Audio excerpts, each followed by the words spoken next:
जी, जी।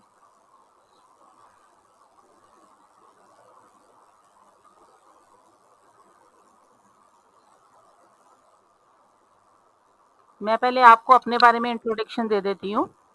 मैं doctor Anshu Gupta, astrologer, vastu consult, numerologist and palmist. 20 years से मैं एस्ट्रोलॉजी सिखा भी रही हूँ और मैं पीएचडी हूँ इसमें, ठीक है?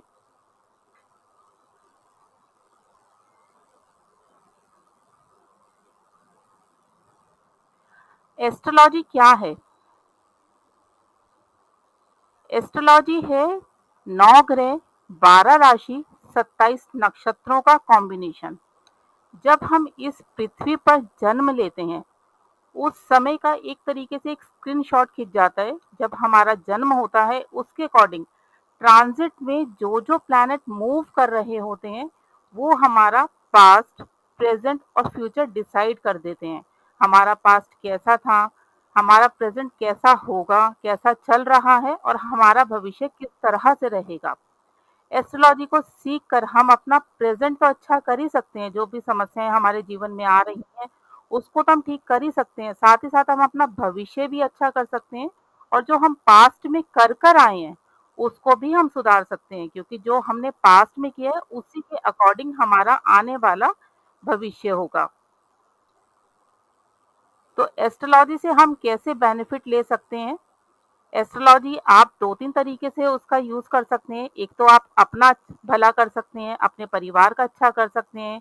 परिवार में किसी को जॉब नहीं मिल रही है, तो किस कारण नहीं मिल रही है, कौन से प्लैनेट्स उनको परेशान कर रहे हैं, कोई प्लैनेट वीक है, कोई प्लैनेट अस्त है, किसकी महादशा चल रही है, ट्रांज़िट अच्छा है या नहीं, या उनको कौन-सा करियर अपनाना चाहिए। कई बार ऐसी स्थितियाँ हो जाती हैं कि आपकी हॉरोस्कोप के अकॉर्डिंग जो करियर है, आप उसे छोड़कर कोई दूसरी फील्ड में प्रयास करते हैं और आपको उसमें सफलता नहीं मिल पाती है। तो क्या करियर अपनाना चाहिए? यदि परिवार में कोई ऐसा सदस्य है जिसकी शादी में अड़चनें आ रही हैं, तो वो क्यों आ रही है? मैरिड लाइफ कैसी रहेगी? अगर खराब चल रही है, तो उसको किस तरीके से आप अच्छा कर सकते हैं? कैसा घर मिलेगा? संतान किस प्रकार की रहेगी? संतान नहीं है तो संतान सुख के लिए क्या उपाय करना चाहिए? आप विदेश जाना चाहते हैं तो उसके लिए आप क्या उपाय करेंगे? इसके साथ ही साथ अगर आप प्रोफ़ेशनली वर्क करना चाहते हैं, एस्ट्रोलॉजी का एज़ अ प्रोफ़ेशन बना सकते हैं, तो आप इसको सीखने के बाद आप प्रोफ़ेशनली वर्क कर सकते हैं। आप एस्ट्रोलॉजी ऐप पे काम कर सकते हैं। आप अपना खुद की प्रैक्टिस कर सकते हैं, लोगों की हॉरोस्कोप देख सकते हैं और अपने अकॉर्डिंग के अनुसार उसकी अर्निंग कर सकते हैं। ठीक है, यहाँ तक क्लियर है आपको? एस्ट्रोलॉजी में 12 राशियाँ होती हैं, ठीक है? 12 राशियाँ होती हैं, मेष, वृष, मिथुन, कर्क, सिंह, कन्या, तुला, वृश्चिक, धनु, मकर, कुंभ और मीन। इनको हम इंग्लिश में बोलते हैं Aries, Taurus, Gemini, Cancer, Leo, Virgo, Libra, Scorpio, Sagittarius, Capricorn, Aquarius और पाइसेस। इन राशियों के अपने अपने स्वभाव होते हैं। जब हम जन्म लेते हैं तो ये 12 राशियों के 12 लग्न होते हैं, और जो आपका लग्न होगा, आपका नेचर उस तरीके से होगा। जिस भी लग्न में आप जन्म लेंगे, आपका नेचर उसके अकॉर्डिंग बन जाएगा। अब इन 12 राशियों के भी लॉर्ड होते हैं। मेष राशि के लॉर्ड हैं मंगल, मंगल के अंडर आती है। तो अगर कोई मेष लग्न वाला पर्सन होगा, तो बहुत एक्टिव भी होगा और उसके अंदर गुस्सा भी होगा, वो मेहनती भी बहुत होगा।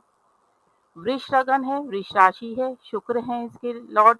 तो ऐसे व्यक्ति बहुत एक्टिव होंगे, लग्जूरियस लाइफ चाहेंगे, बहुत अपने आप को मेंटेन रखते हैं।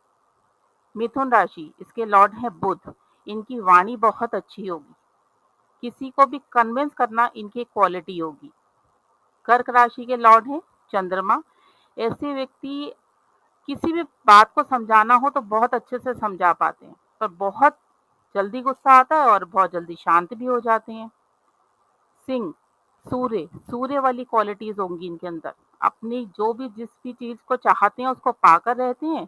और नेम फेम के बहुत ज्यादा इनको रहता है कि कोई भी मैं काम कर रहा हूँ तो मुझे नेम फेम चाहिए, हायर एजुकेशन लेते हैं, हायर पोस्ट इनको चाहिए होता है। कन्या राशि, इसके लॉर्ड भी बुध हैं, तो ये वाणी से ज़्यादातर काम करते हैं, सीए, सीएस, आईएएस, आईपीएस इस तरीके की फ़ील्ड्स को अपनाते हैं या बैंकिंग क्षेत्र में मिलेंगे आपको। तुला राशि, तुला राशि के लॉर्ड हैं शुक्र। ये लोग देखने में बहुत अट्रैक्टिव होते हैं, दिल के बहुत अच्छे होते हैं, हमेशा सबको साथ लेकर चलते हैं, लग्ज़ूरियस लाइफ़ चाहते हैं, एडजस्टमेंट नहीं करते हैं कि मुझे ये कम थोड़ी-सी चीज़ में संतुष्टि मिले, वो नहीं, इनको अच्छा चाहिए। देर से मिले पर अच्छा चाहिए। इसके बाद है वृश्चिक राशि। वृश्चिक राशि के लॉर्ड हैं मंगल। बहुत मेहनती मिलेंगे, एज़ अ मैनेजर की पोस्ट पे मिलेंगे, बहुत एक्टिव पर्सन होंगे, खाली नहीं बैठ सकते ये लोग। धनु राशि, इसके लॉर्ड हैं बृहस्पति। एजुकेशन, नॉलेज इनको बहुत सलाहकार, बहुत अच्छे सलाहकार होते हैं। टीचिंग लाइन में मिलेंगे, प्रोफ़ेसर मिलेंगे, कोचिंग सेंटर होंगे इनके या फूड या ज्वेलरी का काम करेंगे। इसके बाद है मकर राशि। मकर राशि के लॉर्ड हैं शनि। न्यायप्रिय होते हैं, कभी भी किसी का बुरा नहीं चाहते। मकर राशि और कुंभ राशि दोनों के लॉर्ड शनि हैं। बहुत ही मेहनती होते हैं, मेहनत करके इनको सफलता मिलती है, पर अपने जीवन में सफलता इनको थोड़ी देर से मिलती है क्योंकि लॉर्ड शनि है। इसके बाद है मीन राशि। मीन राशि के लॉर्ड हैं गुरु बृहस्पति। ये भी बहुत इनको एजुकेशन, पढ़ाई पे बहुत फोकस करते हैं। थोड़े से फैटी होते हैं, रंग फेयर होता है इनका, एजुकेशन पे फोकस करेंगे, हायर पोस्ट होगी इनकी, पढ़े लिखे मिलेंगे, सलाहकार बहुत अच्छे होंगे, बहुत अच्छे एस्ट्रोलॉजर भी मिलेंगे आपको, डॉक्टर्स भी होते हैं।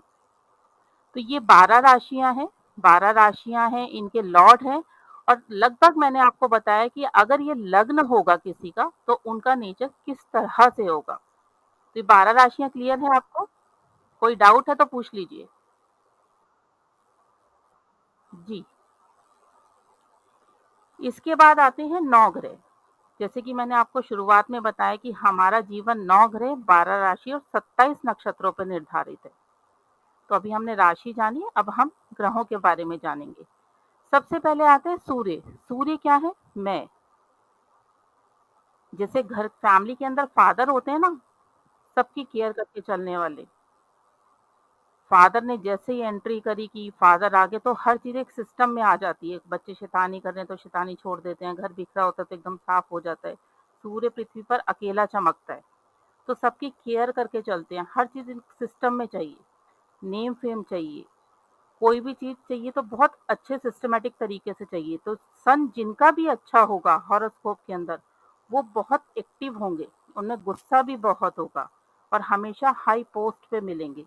तकरीबन गवर्नमेंट जॉब से रिलेटेड इनका काम होगा। और पिता के कारक सूर्य हैं। इसके बाद आता है मून। मून यानी कि माता और मेरी फीलिंग्स, हम क्या सोचते हैं, फीलिंग्स, दुख होता है, सुख मिलता है, खुशी मिलती है, सब मून के कारण मिलती है। अगर आपका मून अच्छा है तो आपको सब कुछ बहुत अच्छा फील होगा, आप बहुत खुश मिजाज होंगे, मदर के साथ रिलेशन बहुत अच्छे होंगे, बहुत एक्टिव होंगे, इंट्यूशन पावर इनकी बहुत अच्छी होती है। और अगर यही प्लैनेट आपका वीक हो जाए तो यही सारी चीज़ आपकी अपोज़िट हो जाएगी। मदर के साथ रिलेशन अच्छे नहीं रहेंगे, आपको इंट्यूशन नहीं होगी, मन हमेशा खराब फ़ील होगा, हेड पेन होगा। तो ये पॉज़िटिव और नेगेटिव पे बहुत फ़र्क पड़ता है कि आपकी हॉरोस्कोप में ये प्लैनेट कैसा है। इसके बाद आता है मार्स, यानी कि मेरी मेहनत, जो भी मैं कार्य कर रहा हूँ, मैं नौकरी कर रहा हूँ या मैं व्यापार कर रहा हूँ, मेरी जो मेहनत है वो मंगल है। अगर आपका मंगल अच्छा है तो आपको आपकी मेहनत का पूरा रिजल्ट मिलेगा। और अगर आपकी हॉरोस्कोप में मंगल अच्छा नहीं है तो आप बहुत मेहनत करेंगे, उसके बाद आपको रिजल्ट नहीं मिलेगा और जिसके कारण आप परेशान हो जाएंगे कि मुझे मैनेजर की पोस्ट मिलनी चाहिए थी, मुझे नहीं मिल रही है, मेरे से नीचे वाले आगे निकल गए हैं, या मैं कोई व्यापार कर रहा हूँ तो मुझे उसमें लाभ नहीं मिल रहा है। इसके बाद आता है मरकुरी, बुध, मेरी सोच। मरकुरी अगर आपका हॉरोस्कोप में अच्छा है तो ऐसे पर्सन वाणी से रिलेटेड काम करते हैं, कॉन्फिडेंस बहुत होता है इनके अंदर। CA, CS, IAS, IPS, online work करना, ये सब डिजिटल मार्केटिंग का काम करना, ये सब मरकुरी जिनका स्ट्रांग होता है उनका काम होता है। किसी को भी बहुत आसानी से ये लोग कन्विंस कर लेते हैं। और यदि आपका मरकुरी वीक है तो यही सब चीज़ें नेगेटिव हो जाएगी।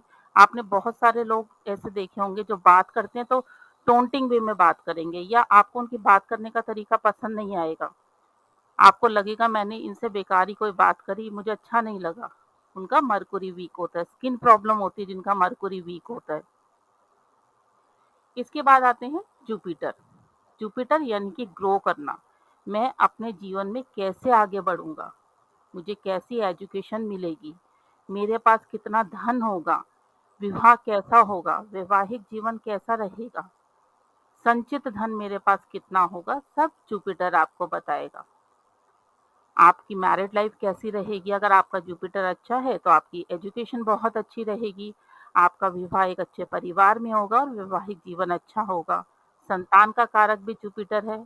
और यदि आपका जुपिटर खराब हो गया, नेगेटिव हो गया, तो एजुकेशन अच्छी नहीं रहेगी, पढ़ाई बीच में रुक जाएगी, शादी देरी से होगी और विवाह के बाद समस्याएं आएंगी, संतान होने में भी प्रॉब्लम आएगी। तो ये सब जुपिटर नेगेटिव होने के कारण होगा। इसके बाद आता है वीनस। वीनस यानी कि प्यार, लग्जूरियस लाइफ, आपकी जीने की इच्छा वीनस है। ऐसे लोगों को अच्छा जीवन जीना है, ये लोग एडजस्टमेंट नहीं करते, इनको लग्जूरियस लाइफ चाहिए, खुश मिजाज होते हैं, जहाँ भी होते हैं खुशी का माहौल क्रिएट कर देते हैं। कहीं पे कोई टेंशन का माहौल चल रहा हो और ऐसे लोग वहाँ पर हो तो उस माहौल को भी खुश मिजाज कर देते हैं। इनको घूमना फिरना, खाने पीने के शौकीन होते हैं, अच्छा पहनना इनको बहुत पसंद होता है। ऐसे लोग ज़्यादातर म्यूज़िक इंडस्ट्री में ड्राइंग से लेकर फैशन डिज़ाइनर, टेक्सटाइल डिज़ाइनर या ज्वेलरी का काम करना तो बहुत अच्छे स्केल पर, डेकोरेशन से रिलेटेड, सिंपल ज्वेलरी नहीं। कोई प्रश्न है तो पूछिए बीच में। जी जी। उसके बाद आता है सैटर्न, शनि। शनि क्या है? न्याय प्रिय हैं, न्याय करते हैं। जिनका शनि स्ट्रांग है, ऐसे लोग अपने जीवन में देरी से सफलता पाते हैं पर सफलता मिलने के बाद ये बहुत तरक्की करते हैं। ऐसे लोग बहुत अच्छे लॉयर होते हैं, जज मिलेंगे आपको, पर ये गलत बात किसी की बिल्कुल भी बर्दाश्त नहीं करते हैं। कोई भी चीज़ है अगर ये खुद गलत है तो एक्सेप्ट कर लेते हैं, और जहाँ ये खुद गलत नहीं होते वहाँ रिलेशन खराब हो कुछ भी हो ये उसको एक्सेप्ट नहीं करेंगे। और यदि ये लोग व्यापारी होंगे तो लोहे से संबंधित कार्य करेंगे, टूर्स एंड ट्रैवलिंग का काम करेंगे। और यही शनि अगर इनका नेगेटिव हो जाएगा तो इनको जीवन में सफलता नहीं मिल पाती, बहुत परेशान रहते हैं, इनका जीवन बहुत कठिनाइयों के साथ निकलता है। बहुत प्रयास करेंगे उसके बाद भी इनको इनकी लाइफ में स्ट्रगल चलता रहता है। इसके अलावा राहु केतु होते हैं जिन्हें हम छाया ग्रह कहते हैं। तो हमारे जीवन में ये 9 ग्रहों का बहुत महत्वपूर्ण स्थान है। अगर ये 9 ग्रह हमारे जीवन में अच्छे हैं तो हमारा जीवन अच्छा चलता है, और जब यही ग्रह हमारे वीक हों, कमज़ोर हो या पाप ग्रह के साथ बैठे हों, डिग्री वाइज कमज़ोर हो, तो ऐसी स्थिति में जन्म पत्री में जिस भी घर के लॉर्ड होते हैं उस घर से संबंधित हमें समस्या आनी शुरू हो जाती है। तो ये क्लियर है 9 ग्रह से संबंधित।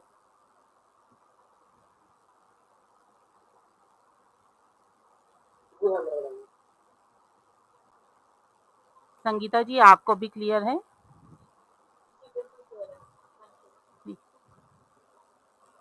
जय माता दी रेशमा जी।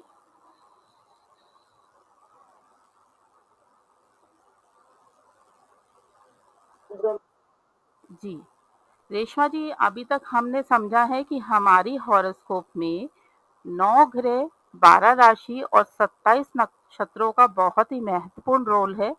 जब हमारा जन्म होता है उस समय पर जो भी ग्रह ट्रांजिट में चल रहे होते हैं यानी कि गोचर कर रहे होते हैं, उसके अकॉर्डिंग हमारा पूरा जीवन निर्धारित हो जाता है कि हम पास्ट में क्या करके आए हैं, उसके अकॉर्डिंग हमारा प्रेजेंट कैसा चल रहा है और हमारा आने वाला फ्यूचर कैसा रहेगा।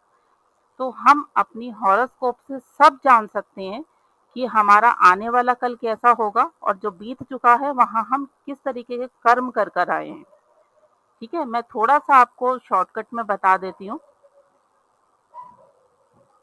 ये हमारी 12 राशियां हैं: मेष, वृष, मिथुन, कर्क, सिंह, कन्या, तुला, वृश्चिक, धनु, मकर, कुंभ और मीन। ठीक है, ये 12 राशियां हैं। 12 राशियों के भी लॉर्ड हैं कि ये 12 राशियाँ किसको रिप्रेज़ेंट करती हैं, तो मेष राशि के स्वामी मंगल हैं, वृष राशि के स्वामी शुक्र हैं, मिथुन राशि के स्वामी बुध हैं, कर्क राशि के स्वामी चंद्रमा हैं, सिंह राशि के स्वामी सूर्य हैं, कन्या राशि के स्वामी बुध हैं, तुला राशि के स्वामी शुक्र हैं, वृश्चिक राशि के स्वामी मंगल हैं, धनु राशि के स्वामी बृहस्पति हैं, मकर राशि के स्वामी शनि हैं, कुंभ राशि के स्वामी शनि हैं और मीन राशि के स्वामी बृहस्पति है।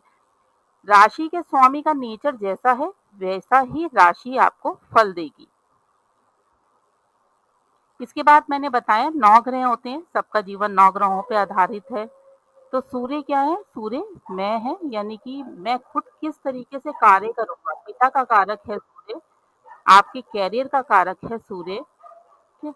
उसके बाद मून है, मून माता का कारक है और आपकी फीलिंग्स का कारक है। आपको क्या फ़ील होगा, आपके जीवन में आपको सुख मिलेगा, दुःख मिलेगा, टेंशन मिलेगी, परेशानियाँ मिलेगी या आपकी मदर का स्वास्थ्य कैसा रहेगा, मदर से रिलेशन कैसे रहेंगे, वो आपकी हॉरोस्कोप में मून बताएगा आपको।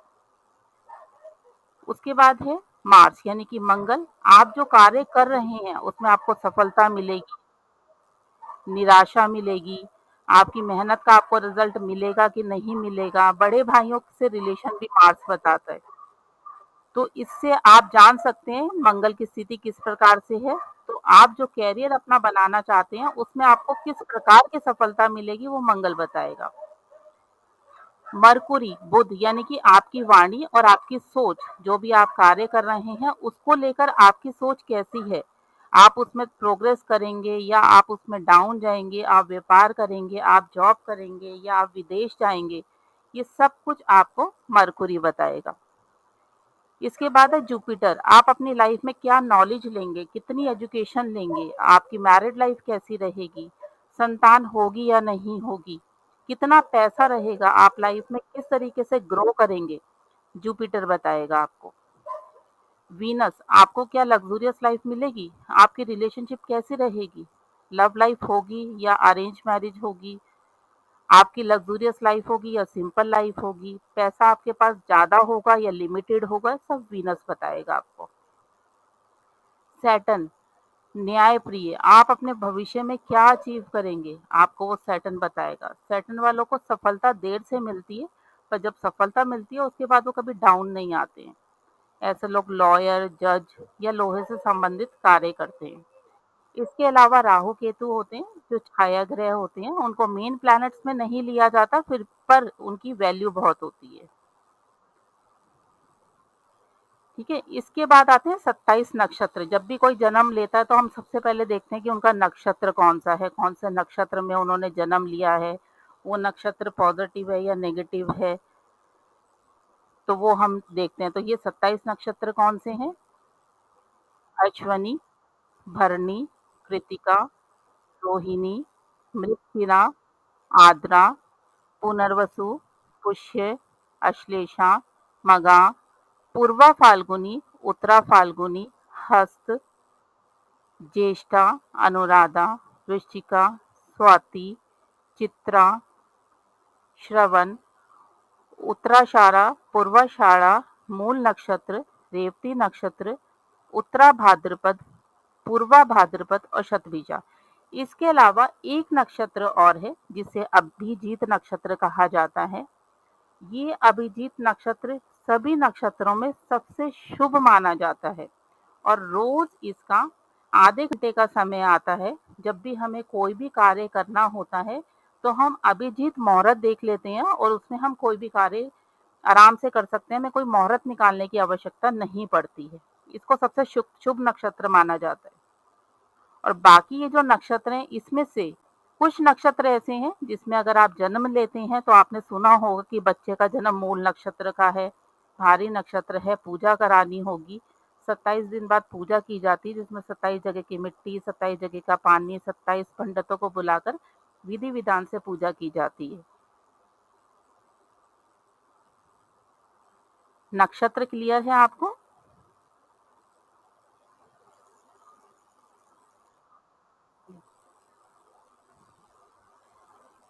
जब हम आगे कोर्स करेंगे तो हम डिटेलिंग में पढ़ेंगे कि ये नक्षत्र कौन से हैं जिसमें जन्म लेने से बच्चा मूल नक्षत्र का हो जाता है और अगर वो शांति नहीं करा पाते हैं तो उसके जीवन में क्या-क्या कठिनाइयाँ आती हैं।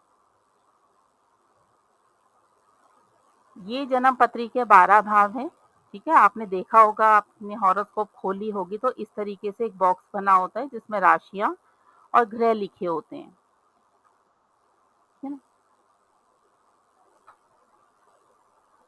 देखिए ये 12 भाव हैं जन्म पत्री के, ये फर्स्ट हाउस है, ये सेकंड हाउस है, थर्ड हाउस है, फोर्थ हाउस है, फिफ्थ हाउस है, सिक्स्थ हाउस है, seventh house, eighth house, ninth house, 10th house, 11th house, 12th house. ये 12 के 12 घर फिक्स्ड हैं, इसमें कोई चेंज नहीं है। जब भी हम आगे हॉरोस्कोप पढ़ेंगे तो अगर फर्स्ट हाउस है तो आपको सीधा माइंड में लाना है कि हम इस घर की बात कर रहे हैं। ये फर्स्ट हाउस है और ये फर्स्ट हाउस हमेशा रहेगा और सबकी हॉरोस्कोप में ये फर्स्ट हाउस ही रहेगा। अगर हम सेकंड हाउस की बात कर रहे हैं तो आपको पता होना चाहिए कि हम इस घर की बात कर रहे हैं। इसमें कोई चेंजेस नहीं है। Third house, fourth house, fifth house, sixth house, seventh house, eighth house, ninth house, 10th house, 11th house और 12th हाउस। क्लियर? जी।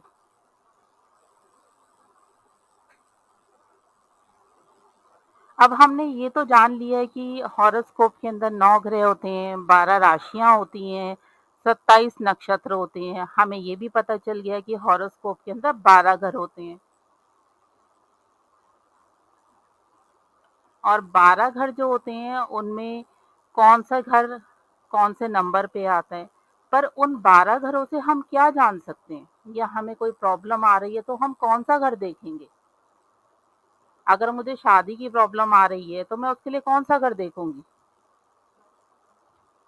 अगर मुझे संतान की प्रॉब्लम आ रही है तो मैं कौन-सा घर देखूँ? स्टडीज़ की प्रॉब्लम आ रही है तो मुझे कौन से घर से देखना है? तो ये हॉरोस्कोप के 12 घर हैं। जो हमारा फर्स्ट हाउस है, वो हमें हमारे बारे में बताता है कि मेरा नेचर कैसा है, मेरा कलर कैसा होगा या हम जिसकी हॉरोस्कोप देख रहे हैं, उसका स्वभाव कैसा है। क्योंकि सामने से तो हर कोई बहुत अच्छा दिखता है कि मैं बहुत अच्छा हूँ, पर एक्चुअल में उसका नेचर क्या है वो हॉरोस्कोप बताता है। तो फर्स्ट हाउस से हम नेचर के बारे में जान सकते हैं, यानी कि अपना या जिसकी भी हम हॉरोस्कोप देख रहे हैं उस व्यक्ति का व्यक्तित्व किस प्रकार से है। इसके बाद आता है सेकंड हाउस। सेकंड हाउस आपकी धन, संचित धन जो आपके पास सेविंग्स है वो कैसी रहेगी, वो आप सेकंड हाउस से देख सकते हैं। आपकी लैंग्वेज, आपकी वाणी किस प्रकार से रहेगी वो आप सेकंड हाउस से देख सकते हैं। थर्ड हाउस आपकी मेहनत, आप जो भी कार्य कर रहे हैं क्या आपको उसमें सफलता मिलेगी। आपने एजुकेशन तो बहुत अच्छा ले लिया पर आपको जॉब ही नहीं मिल रहा है। बहुत कोशिश कर रहे हो पर आपको जॉब नहीं मिल रहा। जो आपसे कम नॉलेज वाले हैं वो लोग आगे निकल रहे हैं। तो जब आपको ये प्रॉब्लम आएगी तो आपने क्या देखना है कि मेरी मेहनत का रिजल्ट मुझे मिलेगा कि नहीं मिलेगा। तो वो आप थर्ड हाउस से देखेंगे। साथ ही साथ आपके बड़े भाई, भाई-बहनों से रिलेशन कैसे रहेंगे वो भी आप थर्ड हाउस से देखेंगे। इसके बाद है फोर्थ हाउस।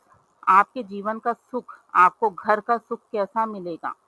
आपकी मदर के साथ आपके रिलेशन कैसे रहेंगे? प्रॉपर्टी होगी आपकी लाइफ में? अगर कोई आपसे प्रश्न करता है कि मुझे तो प्रॉपर्टी लेनी है या आपको खुद को भी प्रॉपर्टी लेनी है, तो उसके लिए आप फोर्थ हाउस देखेंगे कि मुझे प्रॉपर्टी का सुख है भी कि नहीं। अगर सुख है तो आप प्रयास करेंगे और आपको मिलेगी भी। मदर के साथ रिलेशन कैसे रहेंगे या मदर का स्वास्थ्य कैसा रहेगा। अगर मदर बीमार है तो ऐसी स्थिति में आप अपनी हॉरोस्कोप देख सकते हैं कि फोर्थ हाउस की क्या सिचुएशन चल रही है। अगर फोर्थ हाउस आपका अच्छा नहीं दिखा रहा है तो मदर की सेहत में समस्या आएगी, तो आप उसकी रेमेडी कर सकते हैं उनको स्वस्थ रखने के लिए। तो ये सब हम किससे देखेंगे, हम फोर्थ हाउस से। आपको वाहन का सुख है या नहीं सब फोर्थ हाउस हमें बताएगा। इसके बाद है फिफ्थ हाउस। फिफ्थ हाउस हमें बताता है हमारी एजुकेशन कैसी रहेगी, हमारी एजुकेशन अच्छे से होगी या एजुकेशन में समस्या आएगी, कितनी एजुकेशन हमारी रहेगी, संतान सुख भी 5th हाउस बताएगा कि संतान कितनी होगी, कैसी संतान होगी। इसके साथ-साथ रिलेशनशिप, जो आजकल बहुत ज़्यादा कॉमन हो गया रिलेशनशिप को लेके कि वो रिलेशनशिप कैसी रहेगी, लव मैरिज के योग बनते हैं कि नहीं बनते हैं या धोखा मिलेगा, ये सब हमें 5th हाउस हमारा बताएगा। ठीक है, यहाँ तक कोई डाउट है तो पूछ लीजिए। जी, जी। इसके बाद है 6th house. Six 6th house हमें बताता है हमारे जीवन में क्या-क्या रोग हमारे जीवन में आएँगे। क्या हमें लोन लेने की स्थिति है? लोन लेना हमें पड़ेगा और वो लोन क्या हम अपने जीवन में उतार भी पाएँगे? बहुत सारी सिचुएशन ऐसी आ जाती है कि लोन तो हम ले लेते हैं पर उसको उतार ही नहीं पाते हैं और उसके चक्कर में जो जमा पूंजी होती है वो भी निकल जाती है, प्रॉपर्टी भी बिक जाती है और गुप्त शत्रु तो नहीं खड़े हो गए हैं, आपके साथ में जो रहने वाले हैं आपको बहुत अच्छा-अच्छा दिखा रहे हैं पर इंटरनली आपके शत्रु हैं। तो वो आपका 6th हाउस आपको बताएगा कि किस प्रकार की समस्याएँ आपके जीवन में आएँगी। रोग, ऋण, शत्रु। इसके बाद है हमारा 7th हाउस, हमारे जीवन का बहुत महत्वपूर्ण हाउस है ये। ये 2 चीज़ों के लिए बहुत इम्पोर्टेंट है, एक तो मैरिज के लिए, दूसरा पार्टनरशिप के लिए। यही हाउस हमें बताएगा कि आपकी शादी कब होगी, आपकी अरेंज मैरिज है या आपकी लव मैरिज है, मैरिज सक्सेसफुल रहेगी कि नहीं रहेगी और आफ्टर मैरिज आपको जीवन में सुख मिलेगा, नहीं मिलेगा, ये सब हम 7th हाउस से जानेंगे। और इसके साथ ही अगर आप जीवन में पार्टनरशिप का कोई कार्य कर रहे हैं, तो वो पार्टनरशिप आपको फलेगी कि नहीं फलेगी या पार्टनरशिप करने के बाद समस्या आएगी। क्योंकि जब भी 2 लोग पार्टनरशिप में काम कर रहे होते हैं, उस समय बहुत अच्छा होता है कि हम फ्रेंड्स हैं, काम कर लेते हैं, पर उसके बाद आपने देखा होगा कुछ लोगों की पार्टनरशिप बहुत खराब हो जाती है, तो रिलेशन भी खराब हो जाते हैं। वो ये घर बताता है अगर आपकी पार्टनरशिप अच्छी नहीं दिखा रही है हॉरोस्कोप, तो पार्टनरशिप में काम नहीं करना चाहिए, वो आगे जाकर सक्सेसफुल नहीं रहती है। 8th हाउस, ये हमारे 12 घरों में बहुत ही महत्वपूर्ण हाउस है। ये हाउस हमें बताता है कि हमारी आयु के बारे में, हमारे जीवन में जो दुर्घटनाएँ होंगी उसके बारे में और इसके साथ-साथ वो बीमारियाँ जो अचानक हमारे जीवन में आएँगी और लंबे समय तक चलेंगी। जब भी ये घर की इन्वॉल्वमेंट होती है, इसकी महादशा, अंतर्दशा, ट्रांज़िट हमारे हॉरोस्कोप में आता है, तब लंबी बीमारियाँ जिनका हमें बढ़ने के बाद पता चलता है। बहुत सारी स्थितियाँ ऐसी हो जाती है जब ये हाउस की महादशा, अंतर्दशा चलती है, एक्सीडेंट बहुत जल्दी-जल्दी होने लगते हैं। तो ये हाउस बहुत ही इम्पोर्टेंट है, जो इसको सबसे खराब हाउस माना जाता है हॉरोस्कोप का। तो जब भी ये हाउस की महादशा, अंतर्दशा या ट्रांज़िट में ये हाउस इफ़ेक्टिव हो रहा है, तो हमें इसकी जल्द से जल्द रेमेडी स्टार्ट कर लेनी चाहिए। 9th हाउस, ये हमारा भाग्य है। हमारे भाग्य में हम क्या लेकर आए हैं? हमारा जीवन कैसा चलेगा? क्या हमारा लक हमें सपोर्ट कर रहा है? ये घर बताएगा। साथ ही साथ हमारे फादर से हमारे रिलेशन कैसे रहेंगे? धर्म कर्म के कार्यों में हम हिस्सा लेंगे कि नहीं लेंगे? ज़रूरी नहीं होता है कि धार्मिक होना मतलब मंदिर में जाना। कुछ लोग होते हैं कि वो अच्छे काम बहुत करते हैं, गुप्त दान कर देते हैं, लड़कियों का विवाह करा देते हैं या किसी गरीब बच्चे की शिक्षा का भार ले लेते हैं कि इसकी एजुकेशन मैंने ले ली है, मैंने ही पढ़ाना है। तो वो सब ये वाला घर डिसाइड करता है कि आपका भाग्य कैसा है। इसके बाद है 10th हाउस, आपका कर्म, आपका कैरियर, आपका बिज़नेस। आपकी जॉब होगी तो कब होगी या आप कौन से क्षेत्र में कार्य करेंगे, वो ये घर बताएगा। किस फील्ड में आप जाएँगे, आप जॉब करेंगे कि बिज़नेस करेंगे, आप इंडिया में रह के काम करेंगे या आउट ऑफ इंडिया जाके काम करेंगे। बिज़नेस करेंगे तो किस तरह का बिज़नेस होगा, बिज़नेस में सफलता मिलेगी कि नहीं मिलेगी, ये सब आपको 10th हाउस बताएगा। इसके बाद यहाँ आपका भाग्य, यहाँ आपका कर्म, इससे अब आपको लाभ क्या होगा, वो ये वाला घर बताएगा आपको। आपकी सैलरी कैसी होगी, आप जॉब कर रहे हैं तो आपकी सैलरी कैसी होगी, अगर आप व्यापार कर रहे हैं तो उसमें आपको प्रॉफ़िट कितना होगा, वो ये वाला घर बताएगा आपको। 12th हाउस, ये भी हॉरोस्कोप का अच्छा घर नहीं माना जाता है, ये भी डीप प्रॉब्लम देता है, हेल्थ इश्यूज़ देता है और ऐसे इश्यू देता है जिसमें आपको हॉस्पिटल में एडमिट होना पड़ता है।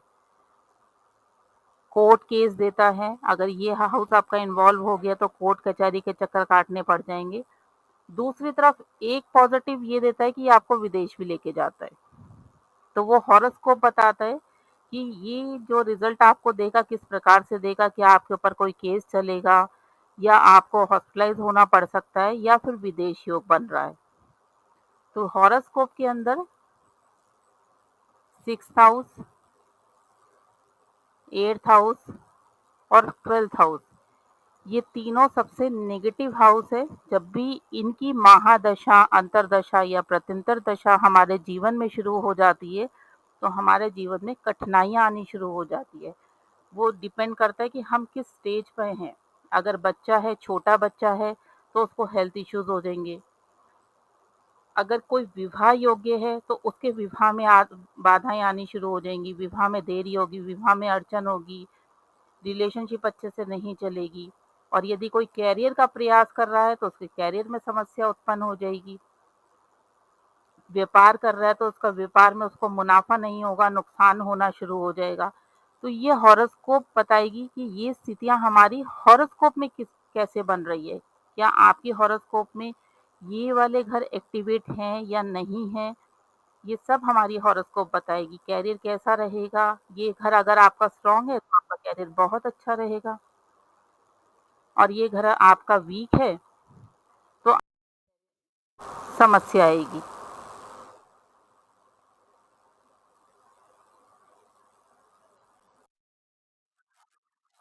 अब आ रहा है? अब आ रहा है? जय माता दी सीमा जी।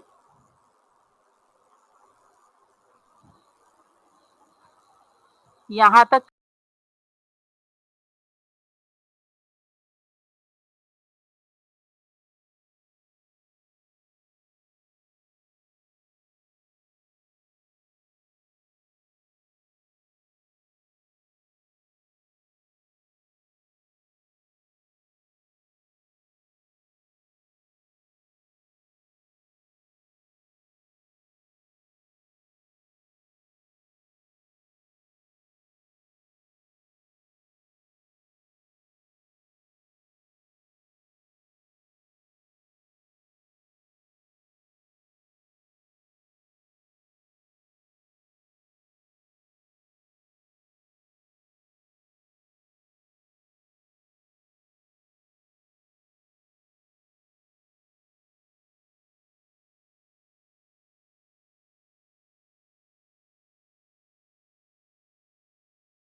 अब आप मुझे बताइए आज की क्लास आपको कैसी लगी?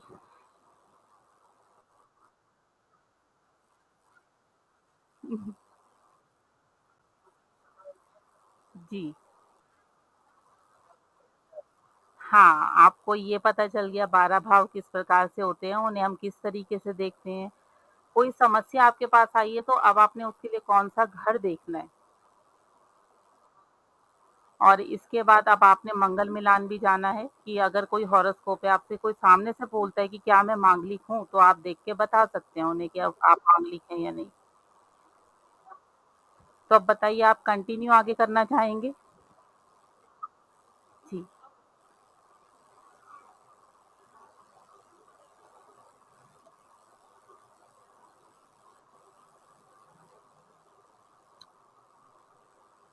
देखिए, आगे ये हमारा एडवांस कोर्स है, ठीक है? 10 डेज़ कोर्स है। इस 10 डेज़ में आपको एस्ट्रोलॉजी के बारे में डिटेल में पढ़ाया जाएगा कि जो भी समस्या आपके पास आ रही है, वो समस्या क्यों आ रही है?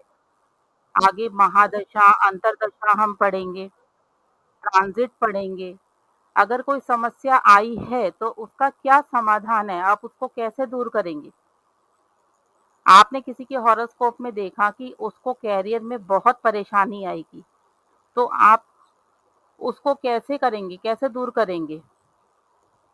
या कोई आप कुंडली मिलान कर रहे हैं और आपने ने उसमें देख लिया कि इस बच्चे का रीमैरिज योग है, तो आप उसको ऐसे नहीं छोड़ सकते हैं कि रीमैरिज योग आपने बता तो दिया, पर उसका क्या सॉल्यूशन है? वो आगे आप पढ़ेंगे इसमें कि जब हमें 2 शादी का योग दिखता है, तो ऐसी स्थिति में हमें क्या करना चाहिए, कौन-सी रेमेडीज़ करनी चाहिए, कोई विदेश जाना चाहता है, तो विदेश जाने के लिए कौन से प्लैनेट, कौन से हाउस का देखना है और यदि वो वीक है, कमज़ोर है, योग बना, आपने देखा योग बना, पर वो वीक है, तो ऐसा क्या करें जिससे कि वो स्ट्रॉन्ग हो और जो आपके पास है, आपके परिवार का बच्चा है या आप एज़ अ प्रोफ़ेशन कर रहे हैं, तो ऐसे कौन से उपाय करें जिससे कि उनको सफलता मिले? ये मेरे स्टूडेंट्स हैं, जिन लोगों ने मेरे पास से एडवांस कोर्स सीखा है और आज वो एस्ट्रोलॉजी प्लेटफ़ॉर्म पे काम कर रहे हैं। श्रुति है, श्रुति ने मेरे पास से एडवांस कोर्स सीखा है और आज वो गुरुजी पे as a professional astrologer work कर रही है। जब आप भी सीखेंगे तो आपका भी फीडबैक मेरे पास आएगा। ऐसे ये सारे स्टूडेंट्स हैं जिनके फीडबैक मेरे पास आते हैं। सोनिया है, ये एस्ट्रोटॉक पे काम कर रही हैं। अभिषेक हैं, ये भी एस्ट्रोटॉक पे काम कर रहे हैं। प्रतीक हैं, ये अपना खुद का काम कर रहे हैं। इन्होंने अपना ऑफ़िस खोला हुआ है और ये अपना खुद की प्रैक्टिस कर रहे हैं और बहुत अच्छे लेवल पे काम कर रहे हैं ये। अक्षिता हैं, ये एस्ट्रो सेज पे काम कर रही हैं और ये हमारा सिलेबस है, जो मैं आपको 10 दिन में सिखाऊँगी, आप क्या-क्या सीखेंगे। आप हॉरोस्कोप को बनाना सीखेंगे, अभी हमने 12 राशियों के बारे में जाना है, पर वो किस तरीके से हॉरोस्कोप में इफ़ेक्ट देंगी, पॉज़िटिव रिज़ल्ट मिलेगा, नेगेटिव रिज़ल्ट मिलेगा। उसके कॉम्बिनेशन किस प्रकार से रहेंगे। मूल त्रिकोण अभी जैसे मैंने आपको बताया कि 6, 8, 12 घर अच्छा नहीं होता है, तो कौन से घर अच्छे होते हैं, कौन-सी दशाएँ हमारे लिए अच्छी होती हैं, कौन से प्लैनेट हमारे लिए अच्छे होते हैं, कौन से हमारे योग बहुत अच्छे बने होते हैं हॉरोस्कोप में जिनका रिज़ल्ट अच्छा मिलेगा या कौन से नेगेटिव योग हमारी हॉरोस्कोप में बन रहे हैं जिसका नेगेटिव रिज़ल्ट मिलेगा। उसके अकॉर्डिंग आप प्रिडिक्शन किस तरीके से करेंगे? आपके पास जब हॉरोस्कोप आई है तो आप उसकी प्रिडिक्शन किस तरीके से करेंगे? प्रिडिक्शन करने के जनरल रूल्स क्या हैं उसके बारे में? जब हम हॉरोस्कोप में शादी को लेके हॉरोस्कोप देखते हैं तो उसके साथ D9 देखना बहुत ज़रूरी होता है कि उस जो भी शादी के लिए हॉरोस्कोप आया उसका भविष्य कैसा रहेगा? तो वो डिटेलिंग में जाकर हम पढ़ेंगे कि इनकी मैरिड लाइफ़ किस तरीके से रहेगी। दशाओं के बारे में हम पढ़ेंगे, महादशा, अंतरदशा, प्रत्यंतर दशा मतलब जो भी इवेंट आपने देखा कि ये वाला योग बन रहा है, तो वो कब घटेगा? शादी होगी तो कब होगी? नौकरी मिलेगी तो कब मिलेगी? ये साल मिलेगी कि अगले साल मिलेगी? संतान योग कब बन रहा है? इसी साल बन रहा है, नेक्स्ट ईयर बन रहा है, कौन से मंथ में बन रहा है? एजुकेशन है तो एजुकेशन किस प्रकार से अच्छी रहेगी, कमज़ोर रहेगी, उनके लिए आप क्या-क्या उपाय करेंगे, ये सब आपको डिटेलिंग में बताया जाएगा। साथ ही सारी रेमेडीज़ आपको बताई जाएगी कि जो प्लैनेट्स आपके वीक हैं, उनको आप किस तरीके से स्ट्रॉन्ग करेंगे। क्योंकि रेमेडीज़ के भी कई तरीके होते हैं, आप हर किसी को सेम रेमेडीज़ नहीं दे सकते हैं। किसी में आपको स्टोन पहनाना होगा, तो किसी में आपको पूजा जाप कराना होगा, तो किसी में आपको दान कराना होगा। तो वो किस ग्रह के लिए किस प्रकार की आपको रेमेडी देनी है, वो सारा आपको डिटेलिंग में बताया जाएगा। और अगर आपने उसको कैरियर बनाना है, तो उसके लिए आपको गाइड किया जाएगा कि एज़ अ एस्ट्रोलॉज़र आप किस तरीके से अपना कैरियर बना सकते हैं और मिनिमम 50,000 रुपीज़ तक आप कमा सकते हैं। बाकी आपके ऊपर है, आप जितनी मेहनत करेंगे उतना ज़्यादा आप अर्न कर सकते हैं। हमारे पास से कोर्स सीखने के बाद आपको क्या बेनिफिट है, आपको सर्टिफिकेट मिलेगा, लाइफ टाइम आपको सपोर्ट मिलेगा।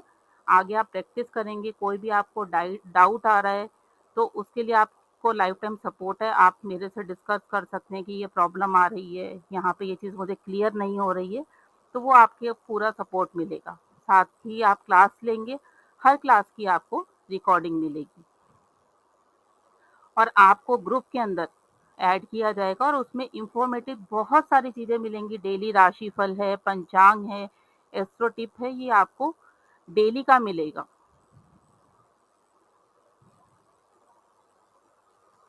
अब जो आप कोर्स सीख रहे हैं, उस कोर्स की जो कॉस्ट है 4629 रुपीज़ है और यदि आप उसको अभी ज्वाइन कर लेते हैं तो आपके लिए 3000 रुपीज़ है, डिस्काउंट है। जो पहले आएगा उसको 3000 रुपये में ये कोर्स दिया जाएगा। यानी कि 3000 रुपये पे करके आप एडवांस कोर्स पूरा सीख सकते हैं, जिसमें आपको सर्टिफिकेट, लाइफ टाइम सपोर्ट और हर क्लास की रिकॉर्डिंग मिलेगी। और आप सिर्फ 3000 रुपये पे करके मिनिमम 50,000 पर मंथ कमा सकते हैं।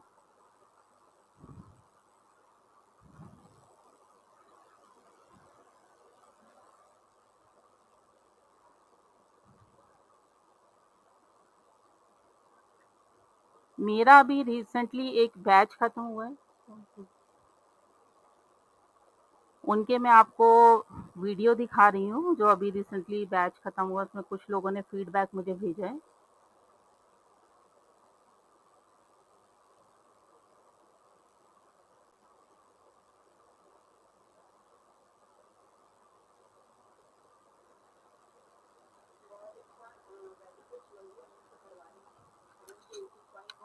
समझ में आ रहा है और जो चीज़ें हमको समझ में नहीं आती उसको दोबारा क्लियर करती हैं और एक स्टूडेंट को पूछती हैं कि क्या आपको समझ में आया, क्या आपको समझ में नहीं आया, और साथ में वो होमवर्क भी देती हैं और होमवर्क भी अच्छे से समझाती हैं अगर हमने कोई मिस्टेक करी है, और बार बार क्लास लेके और अच्छे से डाउट्स को क्लियर करती हैं। Thank you Anshu ma'am.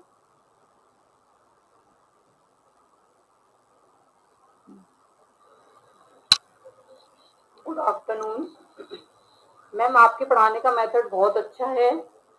I am fully satisfied. आपको आप हर क्वेश्चन का आंसर इतने अच्छे से रिप्लाई करते हैं कि अच्छे से एक्सप्लेन करते हैं कि पूरा अच्छे से समझ में आ जाता है।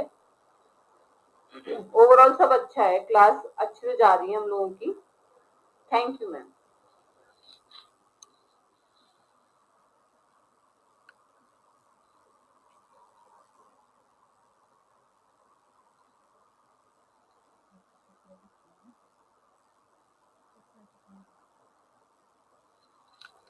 जी, आपने ये अभी फीडबैक सुने।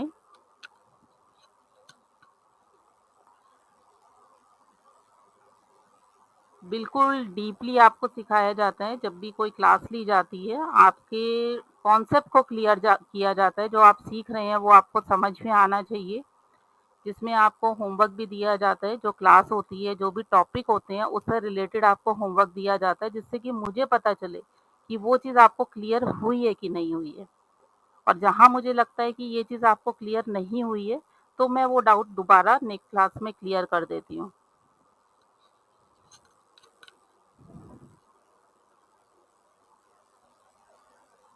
जी, अब आप मुझे बताइए कौन-कौन इंटरेस्टेड हैं?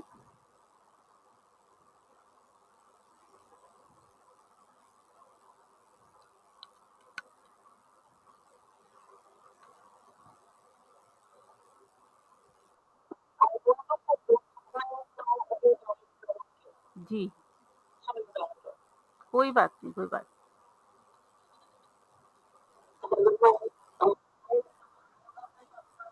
जी, हाँ, हुँ। कोई बात नहीं, कोई बात नहीं। जब भी हो आप ग्रुप में हैं, आप ऐड हो सकते हैं। जी, चलिए अब इस वेबिनार को हम यहीं पे समाप्त कर रहे हैं। जय माता दी, आप सभी का दिन शुभ हो। जी।